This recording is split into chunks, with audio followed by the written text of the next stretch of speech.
if you're a solopreneur, if you run a business or a couple of businesses, if you have a professional job and at the same time a side hustle, and you have a family, and we're all constantly juggling so many different things.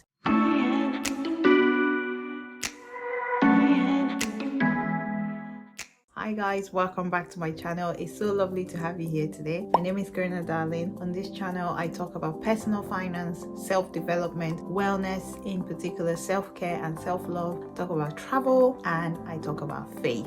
If these are topics that you find interesting or they're of importance to you, then please do not forget to subscribe to my channel, like it, turn on your bell notification. I'm so excited that you've tuned in today. Today's topic is one that I know is going to be very beneficial for you. If you're a solopreneur, if you run a business or a couple of businesses, if you have a professional job and at the same time a side hustle, and you have a family, and we're all constantly juggling so many different things. Today's topic is on time management, best and efficient ways to maximize your time. I am one of those people that I juggle quite a number of things. I have a full-time job that I really love. I have my side businesses that I run. I have this YouTube channel that I manage. I have responsibility to my family and friends. I have responsibility to the church where I'm part of. There's just so many things that are going on in every given day. How do I maximize my time? How do I ensure that I'm giving myself the self-love that I need and be able to be the best version of myself to everyone else and be able to deliver on all the things that I am doing? So this topic is one that I'm really excited to just delve into. To enable me to stay productive in my professional career,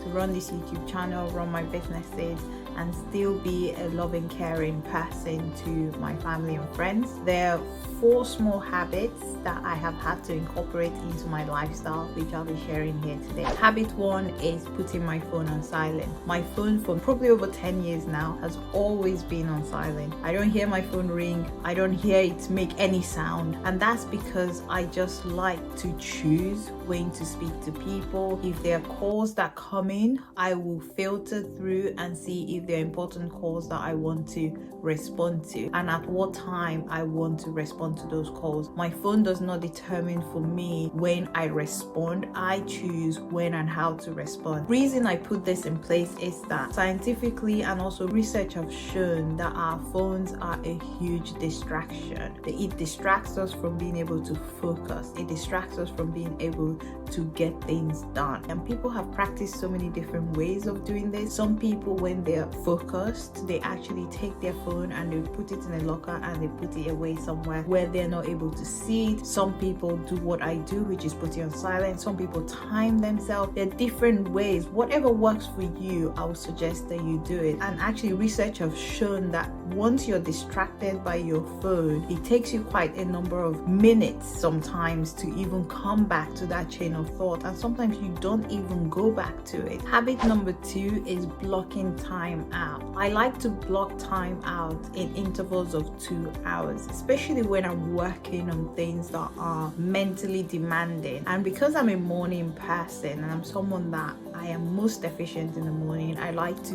do my heavy lifting in the morning in terms of brain work. So I put all my energy in whatever I'm doing in the morning. I'll work non-stop for 2 hours and then I'll take a break and then I'll come back again. I'll do another 2 hours non-stop. I suppose when I think back, where did I learn this? I probably picked it up in law school because you were giving so many work in terms of reading materials. Sometimes in a week you read between 200 to 1,000 pages, or sometimes even more of document and resources. There is no way you would do that without having to block times out to read. One of the things I learned very earlier on when I was in law school, when I was studying, was just to block chunks of time out of my calendar and just focus and study. And so I'll put in breaks as well, where I'll probably want to go and stretch and walk around. And now the weather is a bit nicer in London, I'll go out and get a bit of the sun for about 30 minutes, and then I'll come back again and spend another 2 hours of my time just really focused and get those things done that need to be done. Another skill set I picked up at law school was the determination and motivation to read things that you don't enjoy, because I do hear people who say to me, oh, but I don't enjoy that topic. In law school, you necessarily did not enjoy all the topics that you were given, but you had to deliver on them either through coursework or exams or both. And during those space of time, you actually will take things called seminars where you will sit together in a small group and discuss those subject matters. So it was irrelevant whether you enjoyed it or not, you had to deliver. One of the things I do before I go into my blocked out sessions was I would ensure that all the things that I need to be able to effectively complete that 2-hour stretch is with me. So for example, if I need a drink, if I need snack, if I need my fruit, whatever it is I need, my books, my pen, my laptop, everything is ready for me to start. So once I start, I will not be distracted by going to get tea or coffee. Everything that I literally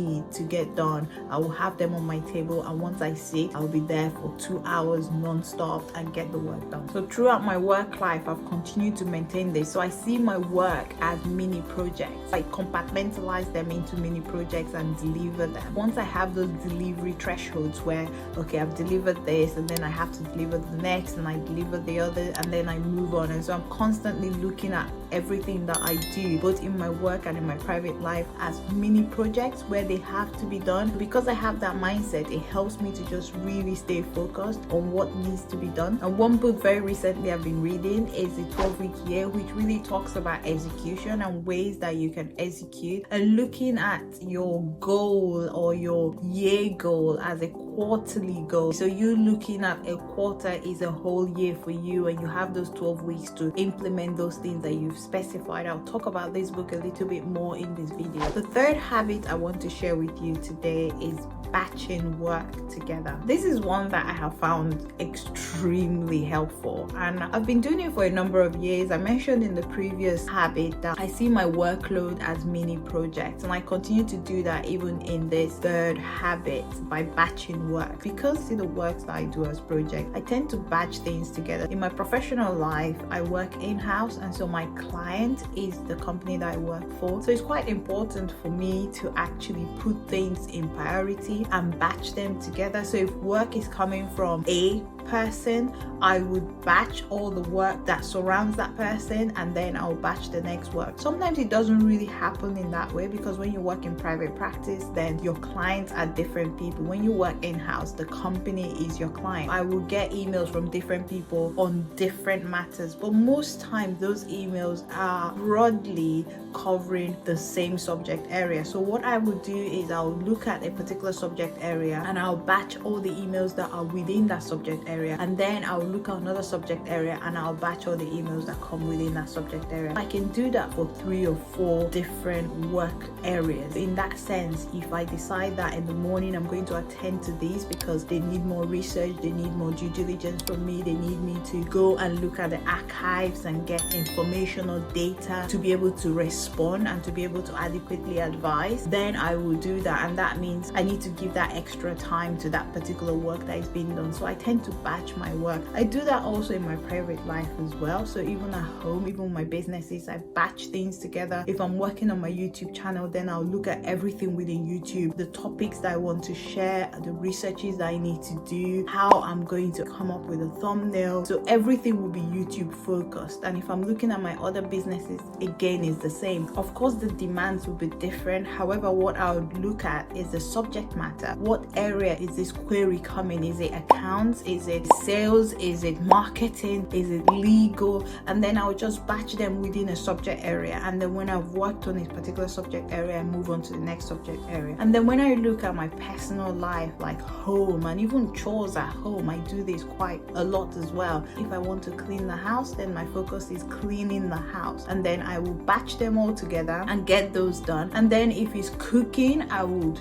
ensure that I'm cooking maybe for a couple of days. I'll put them in the refrigerator. To be able to effectively batch, one would have to have planning in place and putting structures in place. So before I go into any project that I'm doing, and when I talk about projects, I talk about them both in my work, in my businesses, or at home. So the project of cleaning the house or the project of cooking, then I will think, what food do we need to eat this week? What type of food are we interested in, or have we had before that we do not want to repeat, and then I'll batch all of that together. Another way that I try to assist myself in terms of batching is trying not to do everything in one go. In terms of batching, if I feel that this week I want to spend more time doing cleaning, then I will try to break it down and choose the days that I want to clean those areas and what areas I want to clean. So I'll focus on that, and because I'm focusing on that, I'm also giving myself time to rest as well. And then if it's cooking, if it's a week where I want to focus on cooking, I'm going to do that. And if I have to delegate, then I'll have to do that. The fourth habit I'll be sharing today is delegating. Delegating is a lifesaver. This is one area that has given me back time, and time that I have used either to just rest, recuperate, or focus on other areas that I need to give more attention to. It's hard to be creative if you are busy and constantly doing things. So one has to choose whether to create, and in being able to create, you have to have time to rest, you have to have time for yourself, and then I would have to learn to delegate. So with my work, what I tend to do in my career is I look at a subject matter. Is there someone within the business that has better skills in this area, or are there people that I can approach that can help me in these areas? If they are, then I will seek their help and I'll go to them and ask if they can assist me. And then what I would do is project manage it and ensure that it's still how I would like it to be completed, but ensuring that it's being done by people who are better skilled than me